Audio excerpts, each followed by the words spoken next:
Madam next మీరే రండి. Sir వీలే సార్. టైం అయిపోతుందమ్మా, పెళ్లి కొడుకు ఎక్కడ? వస్తున్నాడు సార్. ఈ అమ్మాయి ఎవరు? తను నా ఫ్రెండ్, సాక్షాంతకం పెట్టడానికి వచ్చింది.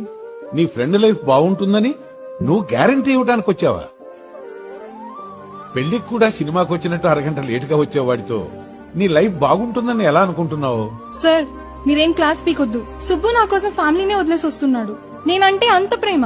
అతను ఫ్యామిలీని వదిలేశాడని నువ్వు నీ ఫ్యామిలీకి చెప్పకుండా పెళ్లి చేసుకోవడానికి వచ్చావా? చూడమ్మా, ఎవడైనా వచ్చి నా ఫ్యామిలీ కంటే నువ్వే నాకు ఇంపార్టెంట్ అంటే నమ్మొద్దు. ఎవడైతే ఫ్యామిలీని బాగా చూసుకుంటాడో వాడే భార్యని బాగా చూసుకుంటాడు. సర్ప్రైజ్ గిఫ్ట్లు, మ్యారేజ్ డే పార్టీలు ప్లాన్ చేయటం కాదమ్మా కావాల్సింది. నెల అయ్యేసరికి హౌస్ రెంట్ కట్టేవాడు, నీకు గిఫ్ట్ ఇవ్వటానికి ఎలాంటి అప్పులు చెయ్యనివాడు కావాలి. ఇలాంటి వాళ్ళతో లైఫ్ బోరింగ్ గా ఉంటుందని మీరు అనుకుంటున్నారు, కానీ వాళ్లతోనే లైఫ్ బాగుంటుందమ్మా. ఎప్పుడూ మిమ్మల్ని ఇంప్రెస్ చేయటమే పనిగా పెట్టుకున్నవాడు ఏం పని చేస్తాడు, ఇంకెప్పుడు బాగుపడతాడు? నేను లవ్ మ్యారేజ్ కి వ్యతిరేకిని కాను, కానీ ఫ్యాంటసీ వరల్డ్ లో ఉండేవాడి కన్నా రియాలిటీలో బ్రతికేవాడిని చూసి ప్రేమించండి. A responsible son will be a responsible husband and a responsible father.